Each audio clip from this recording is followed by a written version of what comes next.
Hello, my name is Daniel. My name is Eel. My name is Nadi. My name is Amir. And we'll be updating you with the Euros. So, first of all, France had a clash the other day with Switzerland, and it was a very tough game. Mbappe, as we saw, missed a penalty, and it really shocked us all. Yo, what do you have to say about that? I think that, a big shock from Portugal and also a big shock from France. Of course, for my favourites, as I said in the first video, was that Portugal were my favourites to win, but they got knocked out by Belgium, of course. And of course, France lost to Czech Republic. They lost by penalties, so sad game. So yeah, Switzerland, sorry, my bad. Nadia as well? Yeah, it's a very big shock. I thought France were going to go all the way, at least to the final at least. And for them to get knocked out now was a big surprise. But, my team that I said was going to win are still in it, England, and I hope they can go all the way, yeah. What about you, Amir? What a great bunch of games we had today. Yeah, great one. Switzerland and France, it was a shock how France lost that game. They were playing very good, a masterclass from Pogba as well. And on the other hand, Croatia as well, that game was very, I was shocked as well. I didn't think Croatia was going to get knocked out, but Spain was very, Spain didn't look the best. They looked like this wasn't going to be their tournament, but they done very well. And yeah, it was a great bunch of games today, and hopefully England and Germany tomorrow. Hopefully England can qualify. What do you reckon about Czech Republic and Netherlands? It was a big surprise, yeah? It was a big surprise. One thing I really took out of that game was Depay. He played really well. He held the ball, he returned it, he gave it perfectly. He took his chances as well. No, he didn't score. He didn't score, but he took his chances. As in, when he got the ball, he played it perfectly through. So to rebuttal your sentence in another way, De Jong, Barcelona quality player, got sent off. Got sent off, exactly. That's one of the biggest surprises I've seen. But it happens in football. He took one for the team, had to do it, Yeah. But And also, I read an interesting fact about the Euros. It's been a shambles, of course. For the last couple of Euros, there's been around 9 own goals being scored. But in the Euros so far, there's already been 9 goals, and the tournament hasn't even finished. There's already been 9 own goals scored. Of course, the shock out by Spain's keeper. Yeah, I mean, it's modern day football, that's how it is these days. What can you say? It's just how it is, that's how it goes. That's football. So now that, all the round of 16 is nearly finished, who do you think is what's called?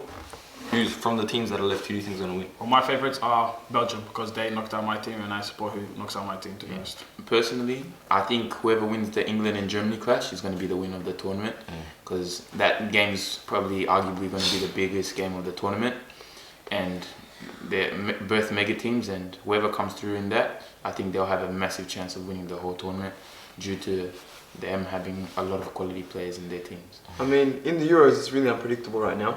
A lot of teams that we don't think are going to win really do win. Like yesterday, Switzerland. It happens. That's how it is. But they are a strong team. They are a strong team, but compared to France, but big boys there. And Pogba, wow, what a finish by that lad. That was amazing. Top right corner. And don't forget, last game he had the exact same opportunity, and he missed. Yeah. He hit the training, and he scored. That's how it is. What I realized about the Euros? You can't expect the strong teams, to come out, because the lower teams, they're really working hard, they really want to show what they're worth. Yeah, arguably the Euros are even more competitive than the World Cup, because the teams in the Euros are very competitive. They show heart, desire, as we've seen with Switzerland.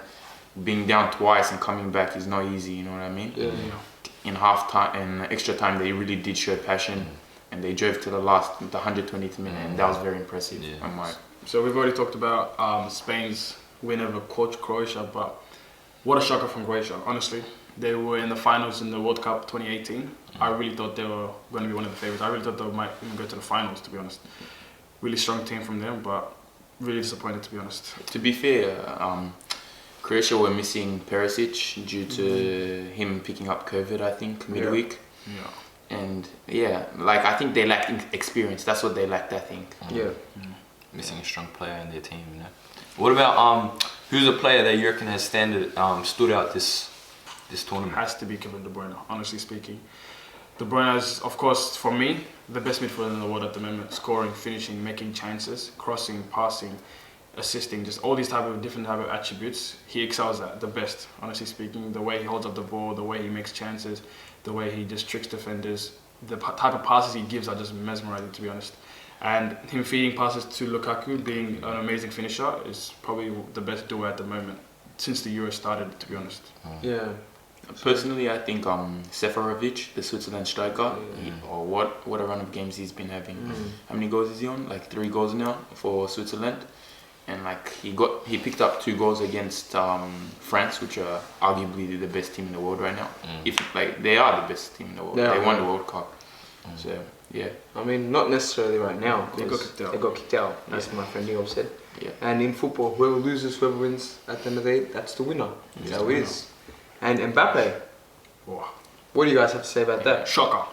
one of the poorest players in the Euros, to be honest. Nah, but his sprint run against Germany was exquisite. To be honest. Yeah, but when you look at that His game, yeah, he did miss a penalty to send them out of the Euros. But he had like what, 2 assists that game? He's 21 years of age, and he's won everything that's to win except the Champions League. Once he wins the Champions League, he's completed football at probably the youngest age possible. Yeah. And he's missing a Ballon d'Or, which I think he will get once Ronaldo and Messi and maybe Neymar retire. Yeah. Personally, I think he'll mature from this experience in the Euros because he's so used to winning everything. Yeah.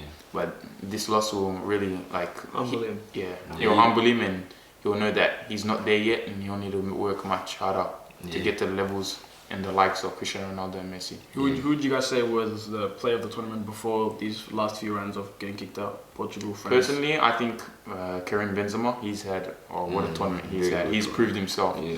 He hasn't been in the French national team for a while, and for him to come and make a statement, he made a true statement, you know what I mean? Yeah. He kept France in the game with Portugal in the group stages, and then now with Switzerland. Very unlucky that they went out, but he's the one who scored. I would say 2 goals. the Bill, man, big boy Pogba. He's amazing. Passes, shots, he increases every game. He gets a kick, it always goes in. He misses by a mile, maybe not a mile, sorry, a little bit, but it always gets close somehow, and he always perfects it the next game. What do you guys reckon the best defender is? To be honest, that's a hard question, but I think the pairing of the England centre backs are very good because how many goals have they conceded? I don't think they've conceded any goals this tournament. Oh, they definitely have. For me, I'd say the best defensive duo. It would be Pepe and Ruben Diaz before they got kicked out. Oh yeah. Honestly, if you saw like Lukaku's size and strength, and for Pepe to tackle him off the ball, bodying him to the floor, honestly, it was quite amazing. And Ruben Diaz, of course, coming off winning player of the season for the Premier League, it just speaks for itself. Yes, their defense is very strong, but they did cop a lot of goals when you think about it, like a lot of goals. They copped 4 to what's called France. That's not always the defender's fault. It's not, but you know, as the other team could be. But when you look at defenders, some teams have like a weak attacking line or whatever. Yeah. But their defense is very strong, so they keep them solid, you know, from like conceding a lot of goals. And Pepe is a very experienced player. Yeah, but he's getting a bit old, you know. Old means experienced though. Yeah. Experience, yeah, but slow. It's very true, you know. But great. Do we think this is Cristiano Ronaldo's last Euro? Oh, definitely. Cristiano Ronaldo. I was about to say before, player of my tournament, honestly speaking, before they got kicked out. He was just amazing, to be honest with you. Of course, he does this every single major tournament. He's just the guy you call for the big occasions, to be honest with you. Yeah. He's 36 years old. He's still he averaged around 9 kilometers a game as a forward. Yeah. Running that much at that intensity for a 36-year-old, it shouldn't even be normal, shouldn't even be allowed, to be honest with you.